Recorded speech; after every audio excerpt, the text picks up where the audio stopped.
Continuing with the important role that internal audit fulfills, internal auditing should provide objective assurance to the board and management that fraud controls are sufficient to identify fraud risk and to ensure that the controls are functioning effectively.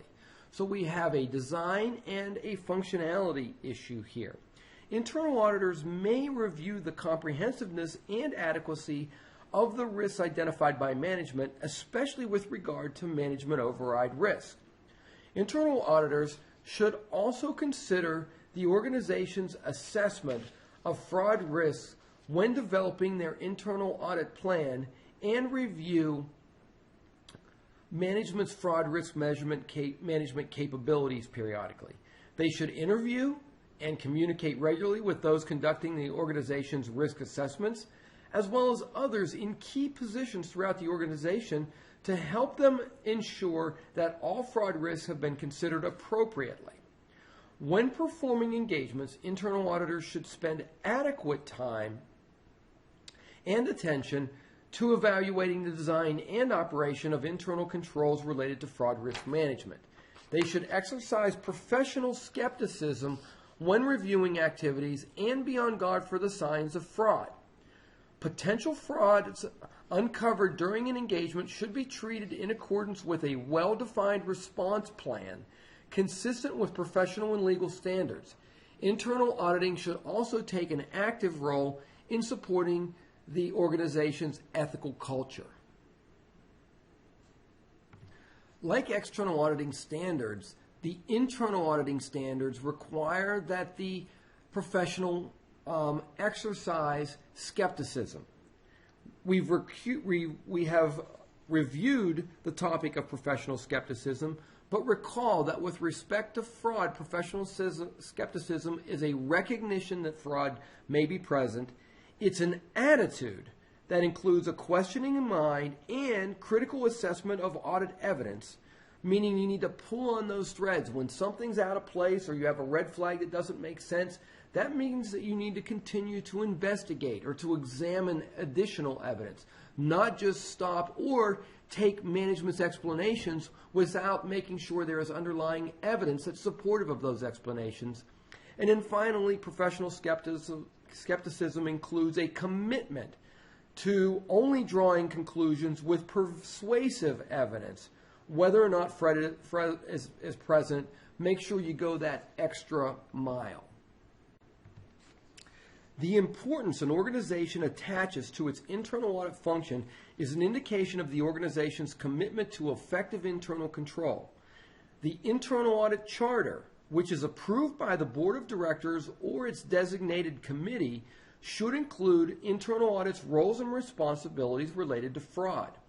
Specific internal audit roles in relation to fraud risk management could include initial or full investigation of suspected fraud, root cause analysis, and control improvement recommendations, or monitoring of reporting whistleblower hotlines, and providing ethics training when appropriate.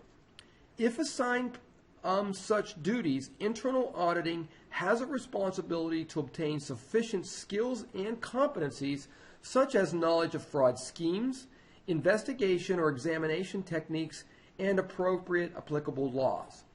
Effective internal audit functions are adequately funded, staffed, and trained with appropriate specialized skills given the nature, size, and complexity of the organization and its operating environment. Internal auditing should be independent, have independent authority and reporting relationships, have adequate access to the audit committee, and adhere to professional standards. Thus, there is an understanding that internal audit has sufficient anti-fraud knowledge, skills, and competencies related to fraud schemes, how they're perpetrated, how concealment works, how conversion would reveal itself, as well as the investigation techniques, and then, of course, laws in the legal environment, including making sure that they have access to advice from legal counsel so that they can protect evidence and not infringe on the rights of employees. An important understanding is the relationships between auditing, forensic accounting, and fraud examination. These were examined very early on in the forensic accounting program and some of the textbooks. But it's important to understand that auditing involves planning, risk assessment that we've been talking about extensively, internal controls, evidence, and reporting. Now, if and when any evidence of fraud occurs, we switch over to the fraud examination role and put the fraud examination hat on. So fraud examination then obviously involves the detection of fraud, and detection means crossing that predication threshold. Then, once you've got predication, moving to investigation or examination, and finally cleaning up the mess and remediation. But of course, some of fraud examination involves prevention and deterrence of fraud, which actually passes back or moves back towards the internal and external auditing framework.